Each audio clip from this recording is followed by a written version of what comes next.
salah satu klaim mereka mengklaim menjadi zuriyah Nabi Muhammad SAW adalah dari jalur Ahmad bin Isa Ibnu Ubaidillah itu kan. Dan ini sering kita perdebatkan di tanah air. Pahlawi menyebut bahwa Ahmad bin Isa dikuburkan di Yaman. Tapi ahli sejarah, penelusuran sejarah mengatakan bahwa Ahmad bin Isa tidak dikubur di Yaman. Nah, di Bang Nasab yang lama di Yaman tentu lebih faktual, tentu lebih akurat untuk menceritakan itu. Apakah benar Ahmad bin Isa dikubur di Yaman? Tidak benar itu. Tidak benar. Tidak benar. Kenapa saya mengatakan tidak benar? Ahmad bin Isa ini kita sudah cari tahu di mana kuburannya, nggak tahu. Nggak ada. Nggak ada. Mereka mengatakan ada kuburan, tapi kan mereka itu terbantahkan kuburan yang ada di Irak. Orang-orang di negara Irak itu sendiri, mereka mengakui Ahmad bin Isa An-Nakibi itu hidup di Irak, meninggal di Irak, dikuburkan di Irak, sampai detik ini kuburannya ada di Irak. Sampai kami beberapa kali bertemu dengan orang-orang dari Irak, orang ulama-ulamanya lah ya. Kami bukan tanya orang awamnya, memang ulamanya. Kita tanya, benar nggak Ahmad bin Isa An-Nakibi dikubur di Yaman? Nggak benar, kata mereka. Ulama itu ya, yang menyampaikan? Menyampaikan ulama. Okay. Jadi kalau teman-teman misalnya mau umroh apa, coba yang bisa bahasa Arab, tanya saja ke orang-orang Irak. Tanya ke orang-orang Irak atau ke syekh-syekhnya, tanya tentang Ahmad bin Isa. Ada yang lebih parah. Saya pernah nanya di satu orang ulama dari Irak. Saya bilang, Ahmad bin Isa itu hijrah ke Yaman, meninggal di Yaman. Tapi jawab, anta fil manam, katanya. Kamu dalam mimpi ya? Ngelindur. Kamu lagi ngelindur gitu loh. Iya. Jadi ala kulli hal tentang Ahmad bin Isa, satu negara Irak lebih jumhur daripada sebuah desa Tarim. Yes. Karena asalnya yang di sana. Semua satu negara meyakini Ahmad bin Isa meninggal di sana, dikuburkan di Irak. Jadi kalau hanya satu desa yang meyakini bahwasanya hanya Tarim tok, yang meyakini bahwasanya Ahmad bin Isa dikubur di Yaman, bagaimana dengan satu negara yang meyakini dia dikubur di Irak? Mana yang lebih menang? Ya, negara atau satu desa? Negara asalnya tentulah. Tentu negara. Sebagaimana misalkan kita meyakini makam Pangeran Diponegoro di Indonesia, tiba-tiba diklaim di Yaman, di sana. Iya. Kan tentu yang lebih satu Indonesia pasti nggak setuju. Ya, Indonesia yang karena lebih memang dia hidup di sini, meninggal di sini. Oke, paham. Kan gitu loh. Itu permisalan biar dipahami oleh teman-teman semuanya. Oke. Kemudian ini Bang Nasab, Ahmad bin Isa kan gelarnya Nakib di Irak ya. Sementara mereka menyebut Al-Muhajir. Pahlawi ini ya menyebut Ahmad bin Isa Al-Muhajir. Sejak kapan itu mereka nyebut itu? Itu kan di abad ke-10 kalau nggak salah. Abad ke-10? Abad ke-10, 9 disebut, itu pun kan Ali As-Sakran. Ya, Pahlawi Ali As-Sakran Ba'alawi yang mengatakan Ahmad bin Isa Al-Muhajir. Padahal lakop ini adanya dari abad ke abad, tidak pernah ada lakop yang bernama Ahmad bin Isa Al-Muhajir. Seperti dalam kitab-kitab abad ke-5, ke-6 itu bukan Al-Muhajir. Kalau bukan An-Nakibi, Al-Abad, terus yang ketiga itu An-Nafat. Itu yang ada di dalam kitab Nasab tentang Ahmad bin Isa. Berarti yang menggelari Al-Muhajir ya mereka sendiri. Pahlawi sendiri ya? Mereka sendiri yang menggelari Al-Muhajir. Sebagai pembenaran bahwa Ahmad bin Isa hijrah ke Yaman, begitu ya? Gitu loh. Terus otoritas Yaman mengakui enggak itu? Tidak mengakui. Tidak mengakui ya? Tidak mengakui. Tidak mengakui. Dan tidak ada yang tahu juga, nggak ada tentang Ahmad bin Isa ada di Yaman. Tapi kok pede banget ya mereka? Ya begitulah. Soalnya gini loh.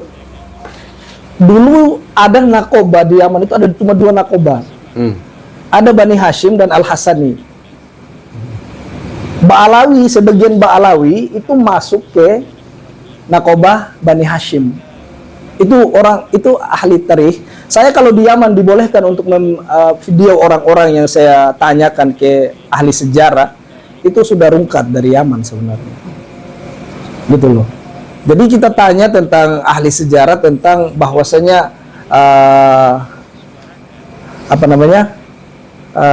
Ba'alawi ini dulu memang mereka ngakunya Bani Hashim.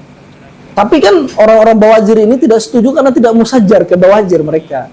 Tidak tahu akar pohonnya, cabang pohon dari mana, gitu loh. Makanya di tahun apa itu saya lupa, mereka itu keluar dari Bawazir, jadilah Alawiyah. Atau di sana pun nggak ada nakobanya, nggak ada nakobanya. Kalau Bani Hashim ini kan di mana-mana ada, di Maroko ada. Di Madinah ada mereka Bani Hashim. Di Yaman ada? Di Yaman ada Bani Hashim, ada. Jadi beberapa nakoba mereka punya di seluruh Indonesia, di seluruh dunia gitu loh.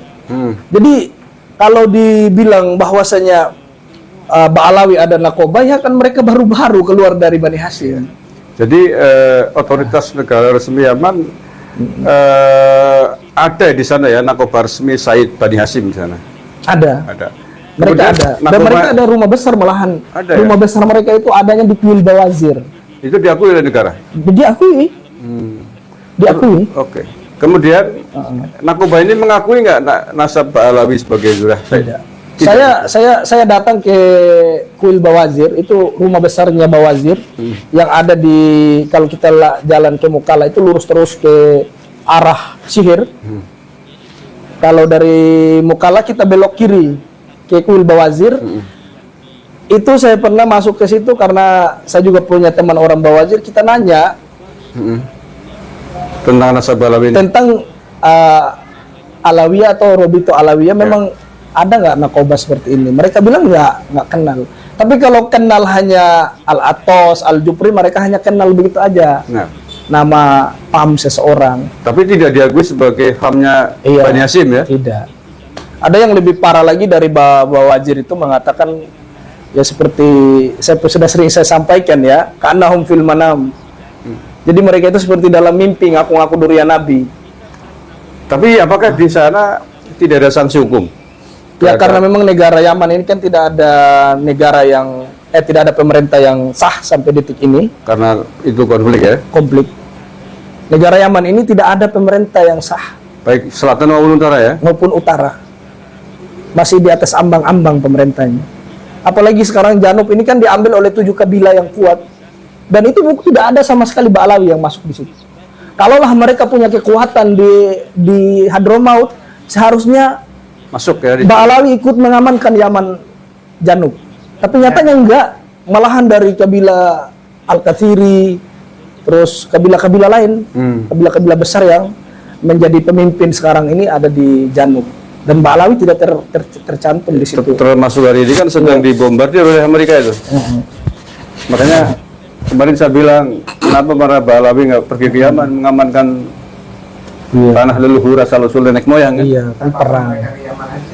Makanya saya juga lucu ya. Saya pernah dengar si Novel ya.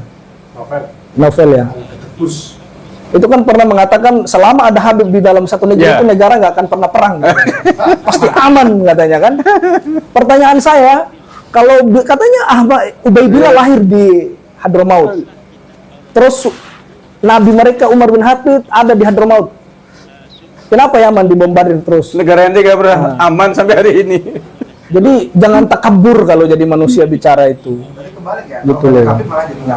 Jadi intinya gini, di garis bawahi teman-teman, gaya-gaya mereka tentang membesarkan diri mereka dan leluhur mereka itu bukan gaya-gaya dalam syariat, tapi gaya-gaya perbudakan. Biar orang lain bisa sembah mereka punya leluhur karena dengan cerita-cerita kebodohan yang mereka lakukan. Itu yang paling mereka cari. Dan celakanya Gitu di Indonesia banyak yang mau dibodohi. Jadi mungkin air ditiup aja dibayar ratusan ribu. Iya. Seperti hal karoma kan. Hal karoma itu teman-teman, kalau kita kembalikan ke dalam hukum syariat, orang Allah Azza wa Jalla memberikan karoma kepada wali seperti Ashabul Kahfi itu kan orang Ya. soleh. Yes. 300 tahun mereka tidur di dalam gua. Tapi Allah tidak sebutkan nama-nama mereka. Ya. Karena memang karomah itu datangnya dari Allah Azza wa Jalla mutlak. Untuk hambanya yang bertauhid dan orang soleh. Tapi kalau karomahnya Ba'lawi yang mereka gaung-gaungkan selama ini adalah karomah perbudakan. Mereka sebutin leluhur mereka, kakek mereka, eyang mereka, begini dan begini. Itu kan karomah perbudakan. Ya kalau benar. Itu loh. Itu pun kalau benar. Faktanya Nah, gitu. orang Yaman sendiri nggak kenal dengan Faqih al-Muqad.